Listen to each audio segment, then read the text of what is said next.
White Mamba, Nyokayam Pembe. He's the commander of the kids based out of Wala Yamasa.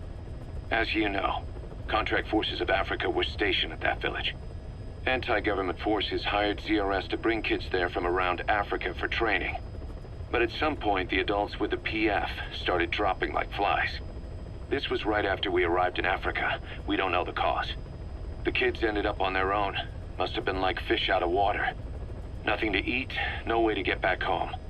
All the adults taught them was how to use a gun. Sure, they could shoot targets, but hunt for food?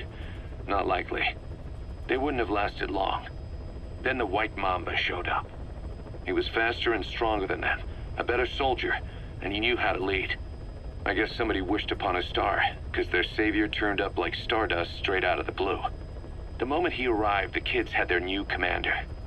That was when they started attacking other villages. Word of the infamous White Mamba spread fast. But it isn't just his combat skills that got people talking. As you can tell from the name, he's the only light-skinned kid in the unit. Not to mention the blonde hair and the blue eyes. Not common in those parts. We have no idea where he came from or what he's experienced. The kid's a huge blank. But I'm sure you'll know him when you see him. One other thing. He's still a kid, so don't kill him. Be careful not to hit him with anything lethal. Not even a flesh wound. Our mission objective isn't just suppressing a bunch of militants. This is a DDR operation of the kids in that unit. DDR stands for disarmament, demobilization, and reintegration. Disarmament is obvious. We take their weapons off their hands. The demobilization part means dismantling their military organization to ensure they can't arm themselves again. To do that, you need to capture the unit's commander and have him order his men to disband. In this case, the commander is the White Mamba. There's nobody above him, so he's all we need to grab.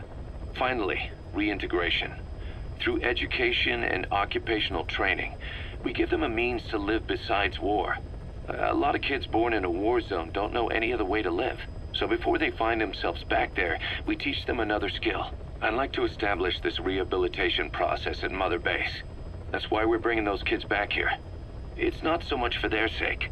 It's for the world that we're trying to create. No other way about it.